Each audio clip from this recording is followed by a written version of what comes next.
ఈ బీభత్సం వర్ష బీభత్సం ఇదంతా కూడా ఈ క్లౌడ్ బరస్ట్ కారణంగా కామారెడ్డిలో ఏర్పడ్డటువంటి ఈ వర్ష బీభత్సం చూడొచ్చు. రోడ్లు ఇది ఇది నేషనల్ హైవే, ఇదంతా కూడా నేషనల్ హైవే. ఈ రేంజ్లో అంటే మొత్తం ఏడాడ మొత్తం గండి పడిపోయింది రోడ్ల పరిస్థితి ఇట్లుందంటే ఇక నదులు, మన ప్రాజెక్టుల పరిస్థితి ఏంది, ఆ చెరువుల పరిస్థితి ఏంది, ఆ కుంటల పరిస్థితి ఏంది, ఊర్ల పరిస్థితి ఏంది, ఆగం పంచకంతలు అయిపోయింది తెలంగాణ వ్యాప్తంగా. అంటే కామారెడ్డి పూర్తిగా చెప్పుకోవాలంటే కామారెడ్డి, ఆ మెదకు, ఏవైతే ఇవి నిజామాబాద్ ఇవన్నీ ఉన్నాయో, నిజామాబాద్, మెదకు, కామారెడ్డి ఇవన్నీ కూడా చాలా దారుణమైనటువంటి పరిస్థితి. ఇక ఈడ చూడొచ్చు, ఈడ పెద్ద మనుషులు వచ్చారు, ఆడ పోయి దూరం నుంచి ఇట్లా ఫోటోషూట్కి పోయారు వాళ్ళు.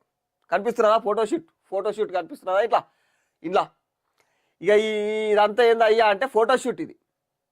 అది అది ఏముండే, అది ఆ చెరువు ఉండేనా, అది నిండిపోయినట్టు నీళ్ళు ఎక్కువ వచ్చినాయా ఈ కథ. ఇక వీళ్ళు మంత్రులు ఎవరన్నా కిందికి దిగి ఏంది సమస్య, అసలు భూమి మీద ఏం జరుగుతుంది, వీళ్ళు భూమి మీదకి దిగని మనుషులే, వీళ్ళు దేవుళ్ళు ఆకాశంలో ఆ పుష్పక విమానంలో పోతుంటారు, వీళ్ళు నేల మీద నిలబడరు, వీళ్ళు నేల మీదకి రానోళ్ళు అన్నట్టు వీళ్ళు ఎప్పుడు